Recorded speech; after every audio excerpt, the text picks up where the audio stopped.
Ketua Dewan Komisioner Otoritas Jasa Keuangan, Mahendra Siregar, punya pandangan sendiri soal warga negara Indonesia yang terlibat dalam praktik penipuan digital di Kamboja dan Filipina.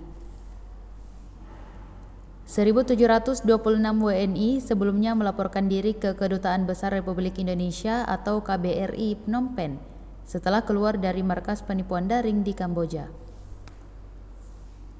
Video mereka yang memenuhi KBRI untuk minta dipulangkan pun viral di sosial media.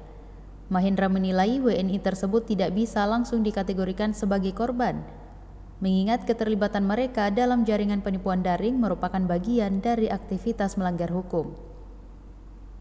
WNI yang bekerja di pusat-pusat operasi penipuan online tidak dapat disamakan dengan korban tindak pidana perdagangan orang. Pasalnya, mereka terlibat secara aktif dalam menjalankan skema kejahatan digital yang merugikan banyak pihak.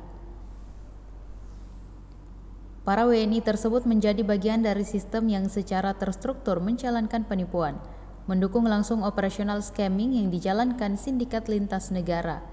Meski demikian, status korban tetap dimungkinkan apabila dapat dibuktikan adanya unsur penipuan atau pemaksaan sejak awal keberangkatan ke luar negeri. Tanpa unsur tersebut, keterlibatan dalam praktik scam tetap dipandang sebagai tindakan kriminal. Ia menyinggung penanganan terhadap warga negara Cina yang terlibat kasus serupa di Kamboja. Para pelaku dipulangkan ke negara asalnya melalui mekanisme ekstradisi untuk menjalani proses hukum. Menurut Mahendra, pendekatan tersebut menegaskan bahwa pelaku penipuan online diperlakukan sebagai kriminal, bukan sebagai korban.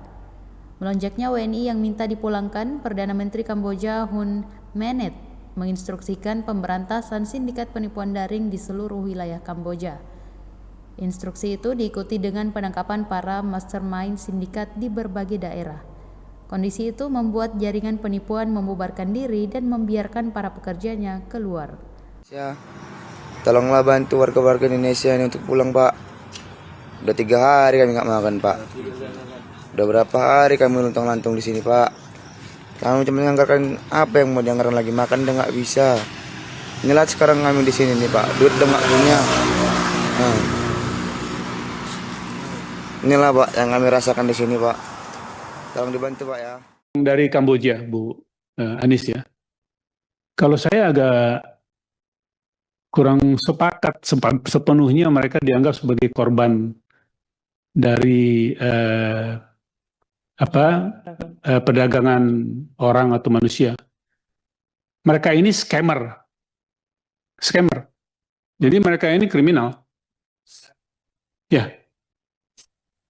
tapi mereka menjadi bagian yang melakukan operasi untuk scamming. Kalau mesti dibuktikan.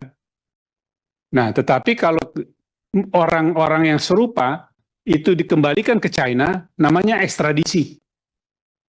Bukan pemulangan, ekstradisi. Karena kemudian akan dihukum di China. Nah, supaya kita juga dalam proporsi yang tepat. Sebab kadang-kadang kita keliru. Malah sempat ada terkesan mereka kembali dan disambut sebagai pahlawan. Dan korban. Padahal mereka scammer. Jadi itu apakah dengan kesadaran atau tidak, buktinya ya itu. Ya.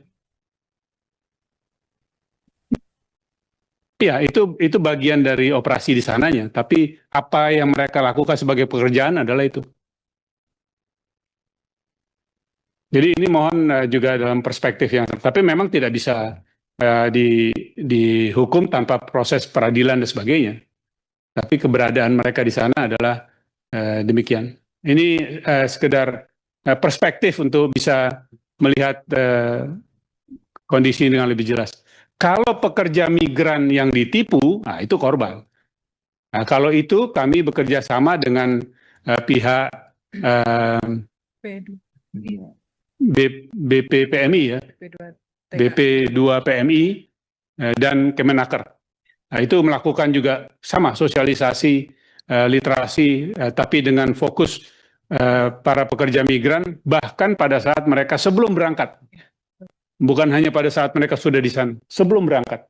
Dan sebaliknya kami dengan literasi edukasi mendorong mereka untuk memanfaatkan gaji, upah yang diterima sana untuk masuk kepada kegiatan keuangan yang memang sebaiknya mereka lakukan justru pada saat ada income yang berlebih, masuk ke dalam tabungan, masuk ke dalam deposito, masuk ke dalam investasi yang real dan seterusnya. Jadi ini kami memang lakukan, tapi ya tentu dibandingkan jumlah keberadaan PMI kita yang besar, tidak sepenuhnya telah dilakukan dengan memadai. Ya. Harus terus dilaksanakan, dan kerjasama kami dengan kawan-kawan dari BP2 PMI maupun juga dengan Kemenaker dan kedutaan maupun konsulat jenderal itu dilakukan. Lagi-lagi dalam wadah Satgas Pasti yang ada 20 anggotanya selain OJK.